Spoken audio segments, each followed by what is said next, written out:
सो ये है fire insurance का लेक्चर नंबर 3। हम बेसिक प्रिंसिपल्स डिस्कस कर रहे थे फायर इंश्योरेंस के, और इस लेक्चर में हम जानने वाले हैं प्रिंसिपल ऑफ इंडेमनिटी के बारे में। टोटल 6 प्रिंसिपल है: utmost good faith, principal of indemnity, insurable interest, proximate cause, contribution and subrogation. ठीक है, अटमोस्ट गुड फेथ हमने ऑलरेडी प्रीवियस लेक्चर में कवर कर लिया है। इसका मतलब क्या होता है, इंश्योर्ड को और इंश्योर्ड को अपनी पूरी जानकारी जितनी भी नहीं बताई गई है, नहीं पूछी गई है, वो चीज़ बता देना ताकि क्लेम आने पे कोई दिक्कत ना हो। अटमोस्ट गुड फेथ में आपको सब कुछ बता देना है। ठीक है, तो आज हम डिस्कस करने वाले हैं प्रिंसिपल ऑफ इंडेमनिटी के बारे में।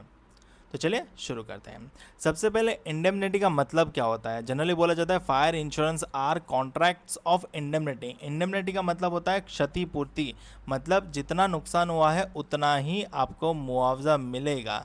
मतलब कि the object of fire insurance का ऑब्जेक्ट क्या रहता है, is to place the insured, insured मतलब बीमित व्यक्ति जिसने इंश्योरेंस करवाया है, in the exact same financial position after a loss as immediately before it. कहने का तात्पर्य इतना है, फायर इंश्योरेंस का ऑब्जेक्ट यही रहता है, जो इंश्योर्ड है जिसने पॉलिसी खरीदी है उसको सेम फाइनेंशियल पोजीशन पे सेटल कर देना, पहुंचा देने का जो फायर के जस्ट बिफोर थी। मतलब आग लगने से पहले प्री लॉस फाइनेंशियल पोजीशन मतलब कंपनी की ये थी, तो आग लगने के बाद जो नुकसान हो गया है उसको सेम चीज़ भरपाई करके आपको सेम फाइनेंशियल पोजीशन पे पहुंचाना।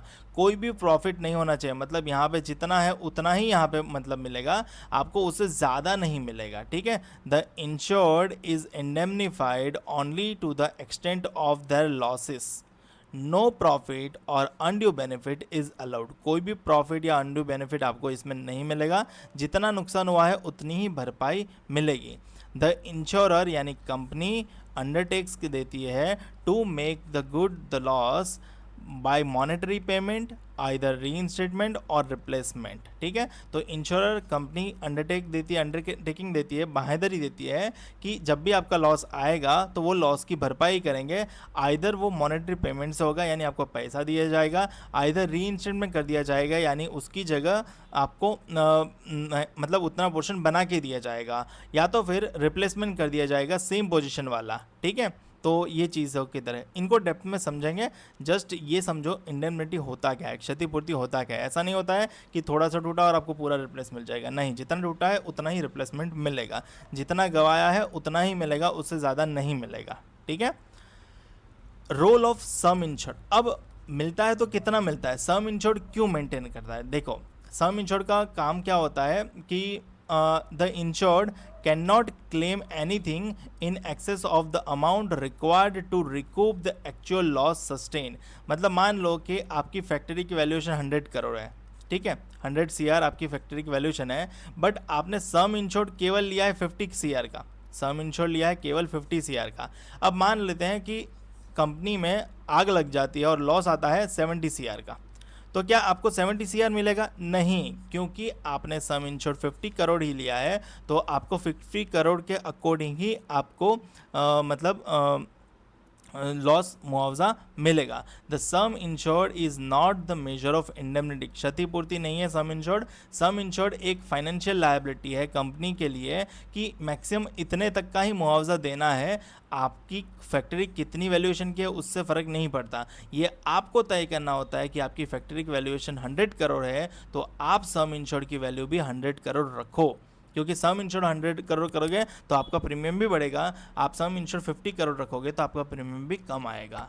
It sets an absolute upper limit up to which the loss can be indemnified subject to the other policy terms। जी हाँ, ऐसा नहीं है कि 70 करोड़ का क्लेम आया तो आपको 70 करोड़ की जगह 50 करोड़ भी पूरा का पूरा मिल जाएगा। 50 करोड़ भी रेटेबल प्रोपोर्शन में कम होगा, वो हम आगे जाके समझेंगे। जस्ट टू बी क्लियर कि इंडेमनिटी क्षतिपूर्ति क्या होती है। ठीक है, अब जैसे कि मैंने आपको बताया कि मतलब प्रीवियस स्लाइड में हमने क्या बोला कि क्षति जितनी हुई है उतना ही आपको मिलेगा, मतलब आपका जितना नुकसान हुआ है उतना ही आपको मुआवजा मिलेगा। तो यहाँ पे नुकसान 70 करोड़ का हुआ है, बट 70 करोड़ आपको नहीं मिल रहा है। क्यों? क्योंकि आपने सम इंश्योर्ड रखा है 50 करोड़। तो सम इंश्योर्ड एक अपर लिमिट जिसको सीलिंग बोलती है वो डिसाइड करता है कि आपको मैक्सिमम इतने तक का ही मुआवजा मिलेगा, भले ही आपकी प्रॉपर्टी कितनी भी महंगी क्यों ना हो, क्योंकि आपने उतना सम इंश्योर्ड नहीं लिया।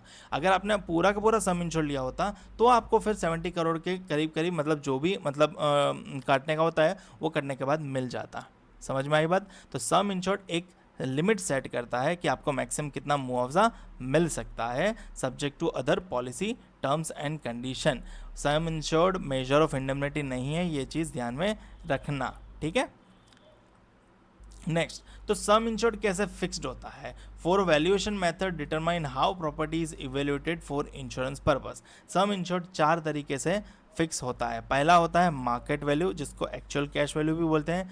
दूसरा होता है बुक वैल्यू। तीसरा होता है रीइंस्टेटमेंट वैल्यू। चौथा होता है agreed value. One by one in सभी को समझ लेते हैं। इन 4 तरीकों से आप सम इंश्योर्ड सेट कर सकते हो, ठीक है। तो सबसे पहला जो है वो है मार्केट वैल्यू, जिसको बोलते हैं एक्चुअल कैश वैल्यू। इसका मतलब क्या होता है? मार्केट वैल्यू डिसाइड कैसी होती है? Present cost of construction of similar building minus intrinsic physical depreciation. मतलब क्या होता है कि जितना आपने यूज़ किया है एज के हिसाब से, यूजेज के हिसाब से, वियर एंड टियर हुआ है, वो चीज़ को माइनस कर देने का, उसका कॉस्ट माइनस हो जाएगा प्रेजेंट कॉस्ट ऑफ कंस्ट्रक्शन में, और जो बचेगा उसको मार्केट वैल्यू बोला जाएगा। यानी जो पहला है मार्केट वैल्यू, उसका डेफिनेशन क्या होता है, फॉर्मूला क्या होता है? Present cost of construction minus intrinsic physical depreciation is equal to market value. The term market value और actual cash value means for insurance purposes the present cost of construction of similar building minus after deducting from the cost depreciation based on age, usage and maintenance, etc. Similarly, for plant and machinery, market value is arrived at by deducting suitable depreciation for age, usage, wear and tear, etc. from the current replacement cost. In all these cases, depreciation refers to actual intrinsic physical depreciation and not to the depreciation rates used for accounting purposes or for the purpose of income tax to arrived at the book value or written down value in the books of accounts. Critical distinction यही है, depreciation refers to strictly to actual intrinsic physical depreciation not accounting for income tax rates. तो market value की definition यही बनती है, present cost of construction जो भी बनता है उसमें से जितना भी आपने यूज़ किया है, एज हुआ है, वियर एंड टियर हुआ है, उसको माइनस कर दें तो आपकी मार्केट वैल्यू बन जाती है। दूसरा है बुक वैल्यू, जो अकाउंटिंग ट्रैप में आ जाता है, मतलब इसको जनरली नॉमिनल हो जाता है, इसलिए इसको जनरली कभी कंसिडर ही नहीं किया जाता, ठीक है। तो बुक वैल्यू क्या होती है? Book value is the value of the property as indicated in the insured books of accounts. जो बुक्स ऑफ अकाउंट्स में प्रॉपर्टी की वैल्यू मेंशन्ड है उसको बुक वैल्यू बोलते हैं, जो अराइव्ड होती है by applying accounting depreciation to the original cost. देखो अकाउंटिंग डेप्रिसिएशन यहाँ पे नहीं लगता, यहाँ पे डेप्रिसिएशन कौन सा लगता है मार्केट वैल्यू में? इंट्रिंसिक फिजिकल डेप्रिसिएशन जो यूजेज हुआ है। बट यहाँ पे बुक वैल्यू में आपका अकाउंटिंग डेप्रिसिएशन ओरिजिनल वैल्यू पे, ओरिजिनल कॉस्ट पे लगता है। बुक वैल्यू कभी भी never the right method for determining some insured. Book value कभी भी सम इंश्योर्ड डिसाइड करने के लिए राइट मेथड नहीं है, क्योंकि वो वेरी करती है due to the tax depreciation rules, appreciation और subsequent reinstatement cost at the time. This value may be purely nominal, मतलब ना के बराबर हो जाएगी, एंड वास्टली इनएडिक्वेट हो जाएगी फॉर इंश्योरेंस पर्पस। यानी टाइम रहते रहते सालों साल बीतते जाएंगे तो उसकी वैल्यू कुछ नहीं रहेगी बुक वैल्यू की, वो ऑलरेडी नॉमिनल हो जाएगी, ज़ीरो के बराबर हो जाएगी। इसलिए बुक वैल्यू कभी भी राइट मेथड नहीं है। तो काफ़ी टाइम पूछा जाता है कि कौन सी मेथड है जो राइट नहीं है फॉर मतलब इंश्योरेंस पर्पस, तो बुक वैल्यू कभी भी राइट नहीं है, ठीक है। थर्ड है रीइंस्टेटमेंट वैल्यू, जिसको शॉर्ट में RIV भी बोलते हैं, ठीक है। अब इसमें डेप्रिसिएशन नहीं डिडक्ट किया जाता। यहाँ पे क्या होता है, आपका जो भी मशीनरी या जो भी नुकसान हुआ है उसको सेम रिप्लेस कर दिया जाता है with the new one without zero depreciation. The value at which damage property can be replaced by new property. देखो, damage property can be replaced by new property of the same kind, उसके जितनी होती है, मतलब ये machinery को हम replace कर रहे हैं इस मशीनरी से, तो ये मशीनरी सेम ही होनी चाहिए। ऐसा नहीं होना चाहिए कि इसकी प्रोडक्शन कैपेसिटी ज़्यादा हो, ये एडवांस हो, ऐसा नहीं होना चाहिए।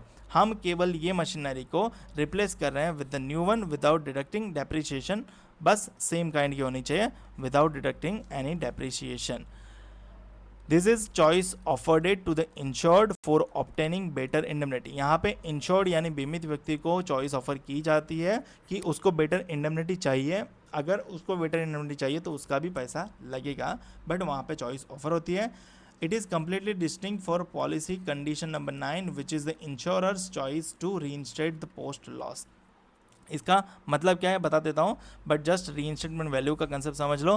रीइंस्टेटमेंट value is the value at which the damage property can be replaced और reinstated by a new property of the same kind without deducting depreciation. यहाँ पे दो चीज़ों का ज़्यादा इंपॉर्टेंट है, ऑफ द सेम काइंड, क्योंकि सेम काइंड अगर नहीं लिखोगे तो भी गलत हो जाओगे, और यहाँ पे डेप्रिसिएशन नहीं कटता, वो चीज़ भी ध्यान रखनी है। ये रिप्लेस होती है या तो रीइंस्टेटेड की जाती है विद द सेम काइंड के, ठीक है।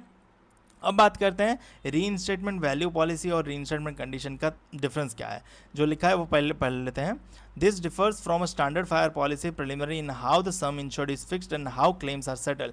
इट अलाउज इंश्योर्ड का अलाउ करता है to replace the damage property with new property of the same kind without being penalise for depreciation. मतलब आरआईवी में आपको डेप्रिसिएशन नहीं लगता और आपको चॉइस दी जाती है। But reinstatement condition is built into the operative clause preamble में ही है of the standard fire policy, stating that insurance company shall pay the value of property at its option to reinstate और replace such property.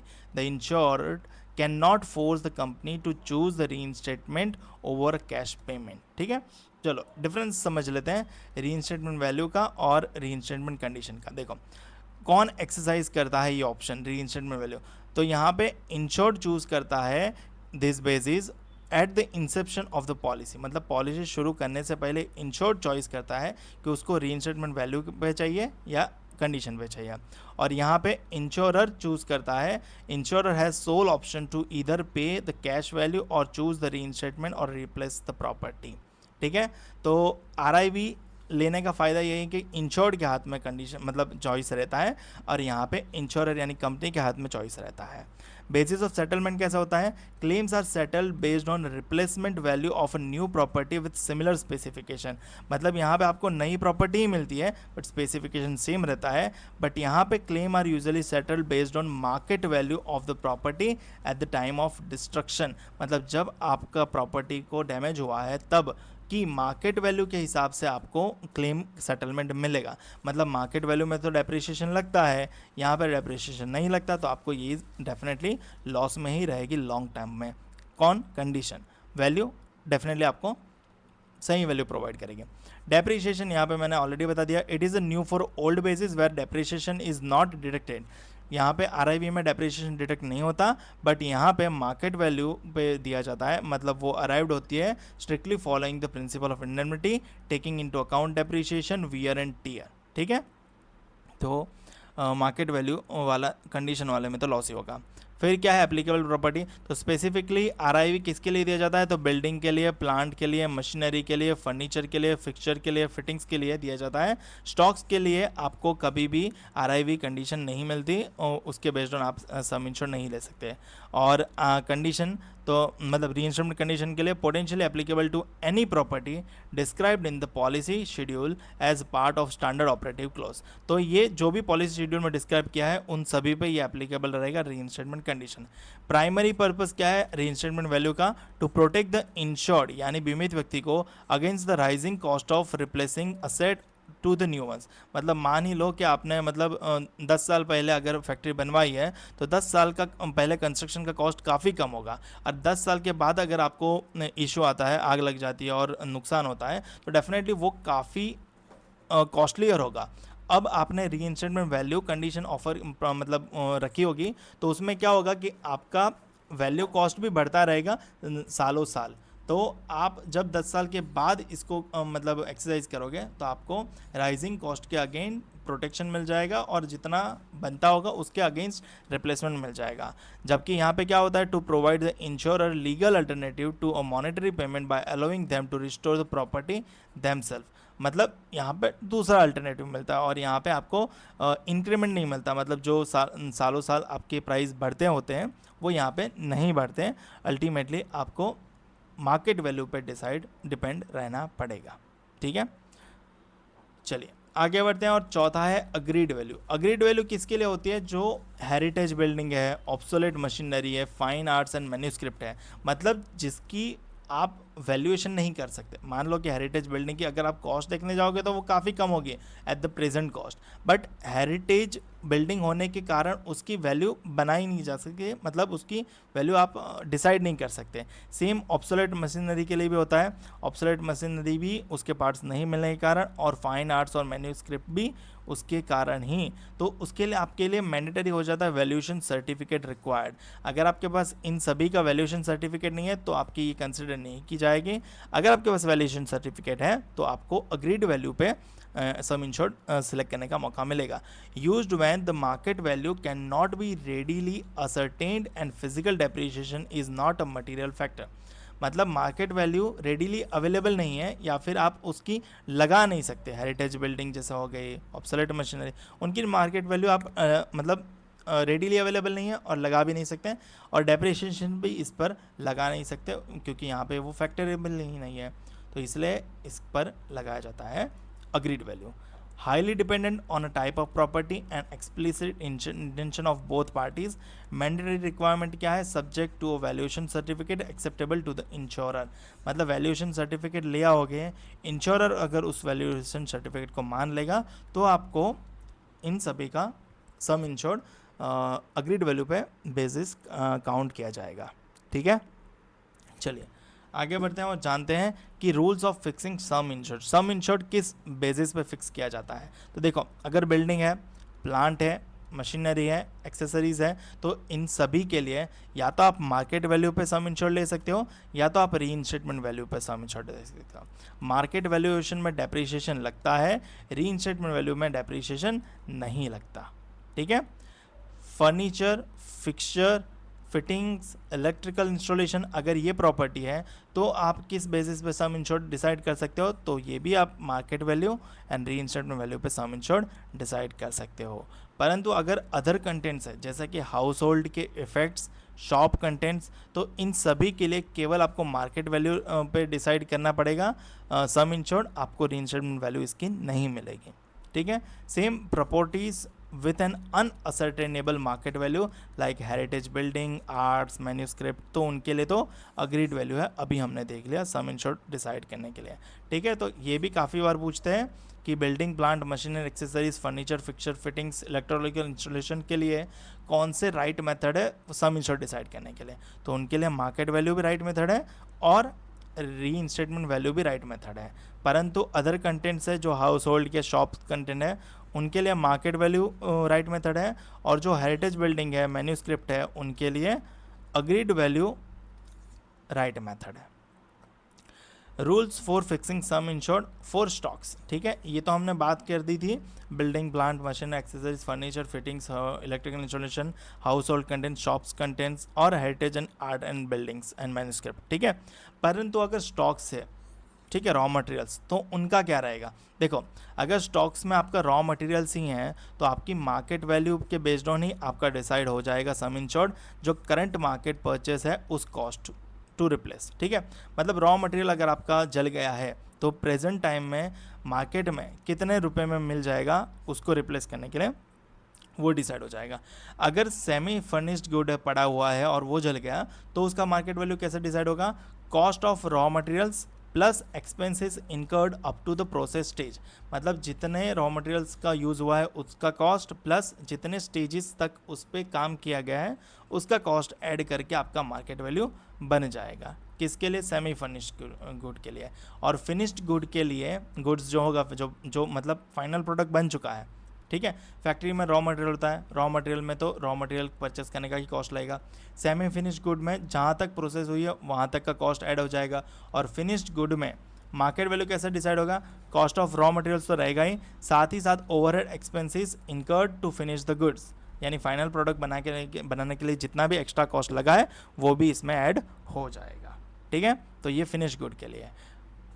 ठीक है, selling price यहाँ पे included नहीं है, वो एक्सक्लूडेड रहेगी, क्योंकि फिनिश प्रोडक्ट क्या होगा, आपको मान लो कि सपोज करो आपको 100 रुपये में एक प्रोडक्ट बन जाता है, ठीक है, तो आपको 100 रुपये ही मिलेंगे। अब आप उसको 500 रुपये में बेचते हो तो आपको 500 रुपये कंसिडर नहीं किया जाएगा। 500 रुपये भले MRP हो तो सेलिंग प्राइस इंक्लूडेड नहीं रहेगी फिनिश गुड में। फिनिश गुड का आपका जो मार्केट वैल्यू है वो डिसाइड कैसा होगा, raw materials plus overhead expenses जितना भी लगा हो उस प्रोडक्ट को बनने में, ठीक है। तो मेजर एक्सेप्शन यही है कि selling price is excluded from and profit can not be the sum insured, ठीक है। सो सम इंश्योर्ड के लिए कौन फिक्स करता है, तो ये इंश्योर्ड फिक्स करता है। रिस्पॉन्सिबिलिटी इंश्योर्ड की ही रहती है to fix the values always lies with the insured. जैसा मैंने आपको बताया था, अगर 100 CR का आपका फैक्ट्री है तो आपको सम इंश्योर्ड भी 100 CR ही रखना चाहिए। अगर आप गलती से भी उसका कम सम इंश्योर्ड रखोगे तो आपको लॉसेस तभी पे करना पड़ेगा, मतलब जब लॉस आएगा तब आपका उतना वैल्यू डाउन हो जाएगा, तो आपको पूरा मुआवजा नहीं मिलेगा।